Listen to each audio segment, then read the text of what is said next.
Hi there, and welcome back to another new and exciting episode of Finance Success. Today, we're going to be going into another thing that I haven't really talked about yet. We're going to go into real estate, specifically why the rich love 30-year fixed rate loans.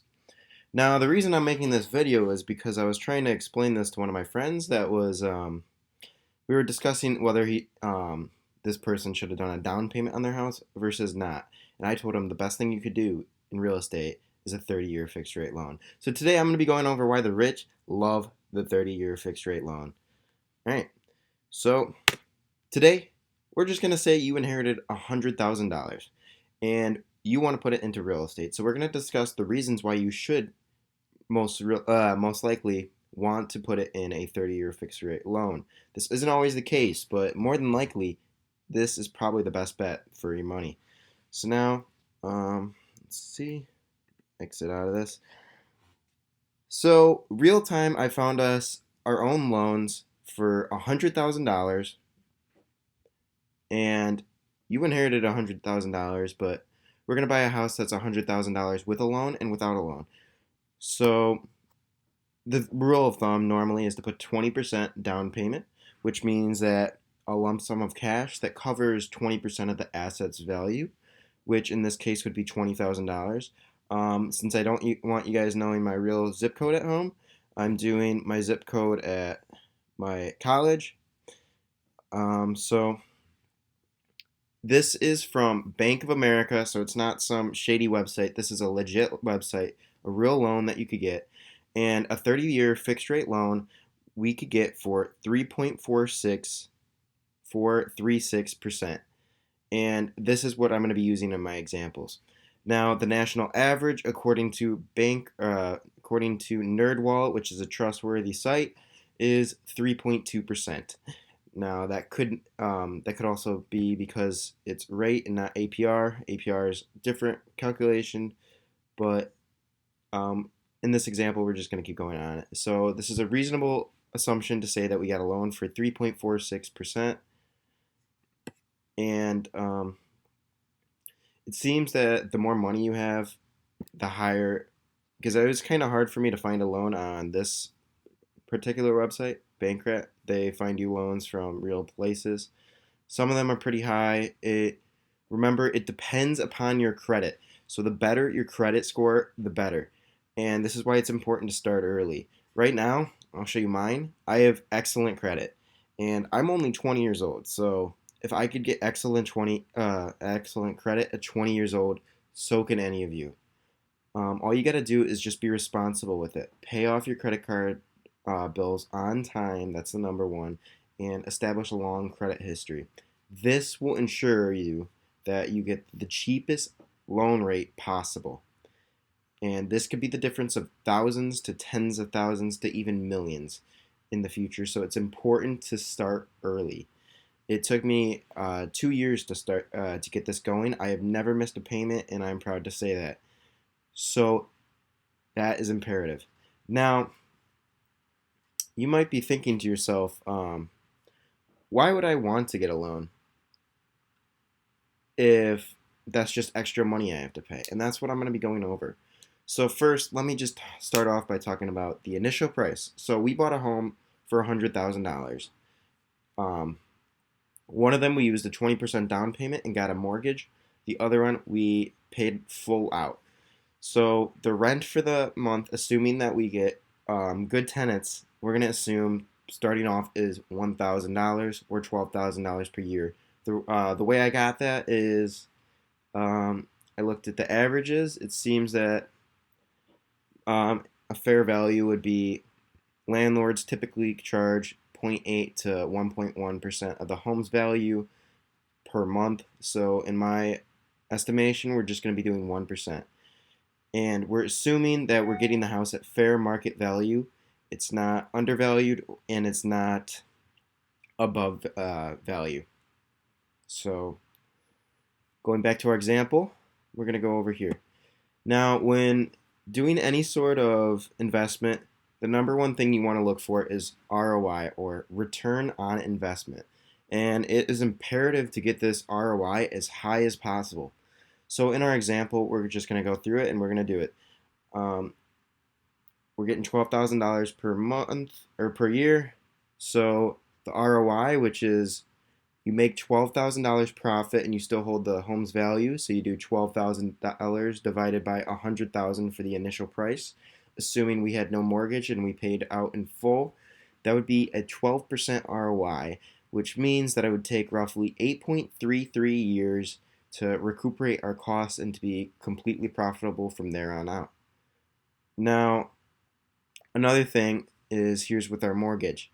You could do so our mortgage from Bank of America is 3.436% and 870 for our monthly payment. So that's what I used. Looking at it, you would take your $12,000 profit, subtract your mortgage out of it, and then you divide it by 20,000 because that's you only paid for the down payment, and you get an 8% ROI, which is lower than this, and it would actually take 12.82 years to recuperate your costs. Now, although it does that, you got to look behind the scenes, and this is where I'm going to go to next. Inflation. Inflation every year, if you don't know what it is, it's basically the printing of more money into the economy. And since 1913, the U.S. dollar has what was once $1 back then is now worth the dollar depreciated to around 5 cents. It looks like so. You're basically your dollar. The longer you hold it, the less it's worth. And the reason why this is good in some aspects of investing is if you get a bank loan, it depreciates and eats away at your bank loan's price. So right here, we would just see that this is a better ROI, but you have to factor in inflation. And since inflation eats away at your mortgage every year, the dollar value changes. So in this, we're going to assume everything. We got $100,000 home price, like I said. The monthly rent for the first year is 1,000, and it's 12,000 for the year. The inflation rate is 1.84%, and I got that from this source right here, the U.S. Bureau of Labor and Statistics, so it's accurate. And we got an average of 1.84% a year inflation rate. And our mortgage from Bank of America is $870. So now we got to go down to here. So your home is always going to be worth what your home's going to be worth. A house is always worth a house. It may go up and down in value based off of what the government's doing with the printing of their money or the decreasing supply of it in some cases. And so since the house is always going to be worth one house, we're assuming it keeps up with inflation, which most houses do. It's a hedge against inflation. Our monthly rent, assuming that since we own the house, we could develop the contract in any way we want, and our contract states that we want to increase every year with inflation. So our monthly rent's going to be increased by inflation every year, and so is our yearly. Our mortgage is, since we got a 30-year fixed rate mortgage, is always going to be $870, and this is what is getting eaten away during inflated periods. And then this is just the profit per month, assuming that gross profit, I should say, because you got to factor in other things like the upkeep of the house, but that's irrelevant to this example. So the gross profit per month is going to keep going up because inflation eats away and the dollar value. So our loan, which is $870, is in the end going to be a lot less intrinsically. And so all I did was I took my rent per year minus my mortgage per year, or that, and that's how I got these numbers. And then this is a total gross profit. Now, note these are not adjusted for inflation. I did that at the end as it would just make things more complicated. So now we go over here. At the end of it, we could see that we made $171,000 of gross profit from with our mortgage after a 30-year period. And at the end of it, our house value is worth $172,000. But remember, prices don't dictate what it's actually worth. The reason the house value went up is just because there's more supply of money, so your house is always going to be worth your house. And so these aren't real good estimates unless we use it into the same time period. So we're going to take it back and we're going to get rid of the inflation. So inflation adjusted. So now we go over here and we see unadjusted to inflation with the mortgage. Everything is going to be your home value plus your total profit is going to be around $344,000 unadjusted to inflation.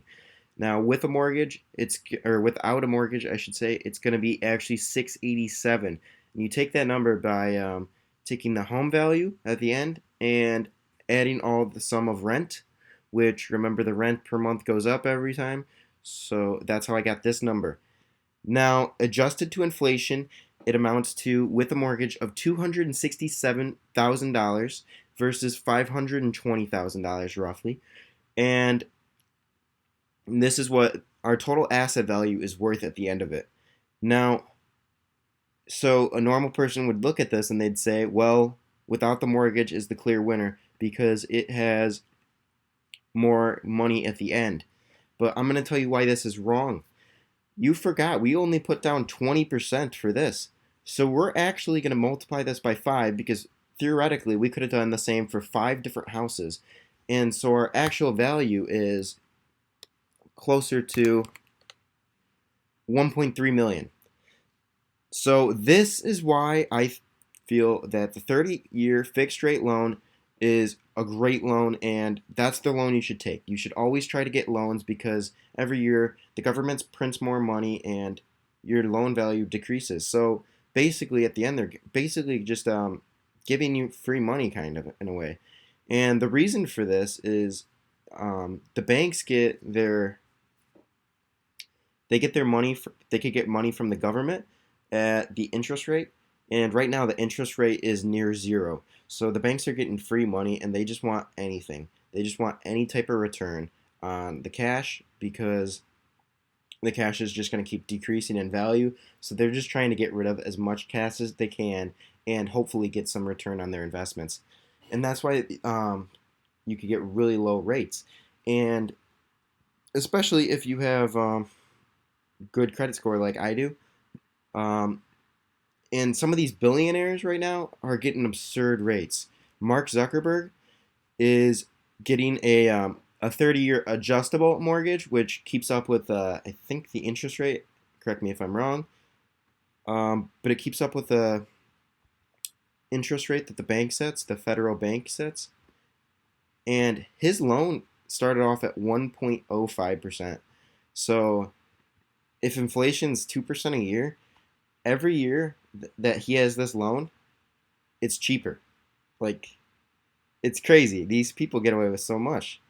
And that's why billionaires, millionaires, and everyone alike loves the 30-year fixed rate loan. And this is what they won't teach you in schools. This is what they won't tell you right off the bat. This is financial education that you have to develop yourself. And that's why it's important to keep researching and do your own research. Now, the average credit score across ages is when you're younger, you have really low credit score normally because you're more reckless with your money. 662, 673. So I believe I'm in the older crowd. So try to get to these older crowds because they've been around for a while and they figured out what's up.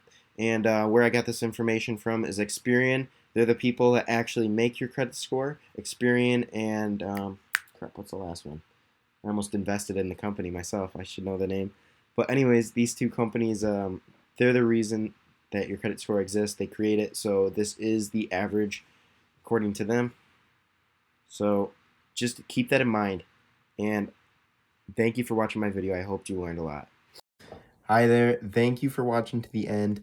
If you found this video helpful, give it a thumbs up, subscribe, share it to someone. And if you have any questions, please put it in the comments and I will reach out to you. Thank you and have a good one.